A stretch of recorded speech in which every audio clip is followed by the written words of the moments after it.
September 19, 1941. Dark clouds hover over the English Channel. German troops from the 16th Army grip the sides of landing craft as they push toward Britain's shores.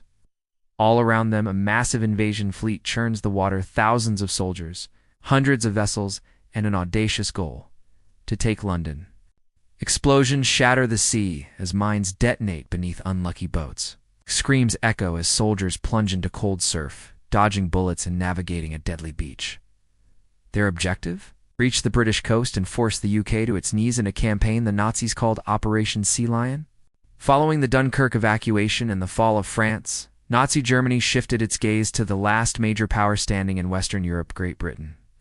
Hitler believed that by swiftly invading southern England and capturing London, he could force Britain out of the war before turning his attention eastward. But the operation came with monumental challenges. The German Navy, or Kriegsmarine, was no match for Britain's Royal Navy. As a result, the plan relied heavily on the Luftwaffe to dominate the skies, destroy British defenses, and safeguard the massive invasion fleet. The blueprint was bold but fragile. The German forces would be split into 3 waves: an initial infantry assault, followed by heavy armor and artillery, and finally reserve troops. Engineers modified tanks to navigate shallow waters, while any vessel available from merchant ships to barges was pressed into service. By the late summer of 1940, Germany had assembled over 1,900 barges, hundreds of tugboats, and thousands of motorboats to carry nearly 260,000 troops across the Channel. But even as these preparations unfolded, serious doubts lingered. Britain wasn't in perfect shape either, as the army was still reeling from Dunkirk, and the Home Guard was undertrained and poorly equipped. Yet, the island had significant advantages: coastal fortifications, radar networks, and a fierce resolve to resist. British forces had no idea where the landings would occur, but they prepared a vast defensive belt stretching from Dover to Brighton. Though outgunned on paper, they held one crucial upper hand: they were fighting on their home turf. As the Luftwaffe ramped up bombing raids on airfields, radar stations, and munitions factories, Hitler believed the RAF was on the brink of collapse. With air superiority seemingly secured, he prepared to greenlight the invasion. But British resolve hadn't cracked, and crucially, every German agent sent across the Channel was either caught or turned by British intelligence. Feeding Hitler false reports, they helped set the stage for what would become one of history's most remarkable bluffs. As the German invasion fleet assembled, and Luftwaffe squadrons prepared for the assault, British defenses roared to life. Radar spotted the planes early. Anti-aircraft fire filled the skies. RAF squadrons, saved for this very moment, tore through bomber formations. German paratroopers landed behind the lines, but were swiftly overwhelmed, many before they could untangle their parachutes. The airborne assault faltered. And then, on the horizon, a greater threat emerged: a vast fleet of barges, moving slowly toward the coast. Royal Navy ships surged to intercept them. With the Luftwaffe struggling to maintain air cover, British destroyers cut through the Axis fleet. Confusion reigned as vessels struck mines, collided, or capsized under heavy fire. The second and third waves never launched. Operation Sea Lion had collapsed before it began. Reeling from the disaster, Hitler called off the operation. The illusion of Nazi invincibility was shattered.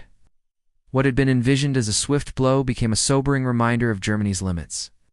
With Operation Sea Lion shelved, Hitler turned his gaze eastward toward the Soviet Union. Yet, German planners quietly hoped to revive the invasion in spring 1941. They cleared naval mines, reinforced the Luftwaffe, and stockpiled resources. And on April 1st, a second attempt was launched.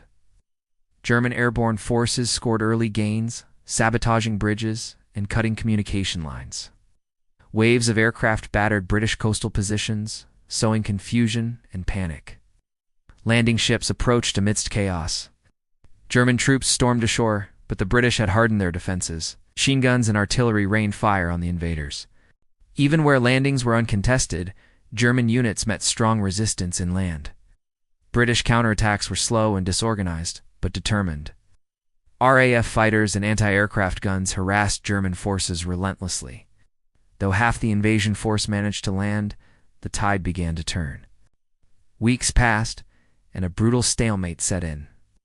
German troops advanced only a few kilometers inland, Battered by counterattacks and plagued by supply issues, British resolve held firm. At home, political turmoil brewed. Churchill's leadership was questioned. Parliament installed Lord Halifax, who opened talks with Germany. An armistice was declared. Britain would recognize German dominance in Europe, and in return, Germany would withdraw. Hitler, though frustrated, accepted. His focus returned to the east. Operation Barbarossa was delayed, but not cancelled. Operation Sea Lion never succeeded, not in our timeline, and even in hypothetical scenarios its flaws are evident. It stands as a reminder that even the most powerful war machines can falter against resilience, preparation, and a few decisive choices. Had it succeeded, the course of the 20th century might have changed entirely. But as history shows us, Britain stood firm and the world watched a dictator's ambitions stall in the surf. Thank you for diving deep into this pivotal what-if of World War II with the Dusty Scroll.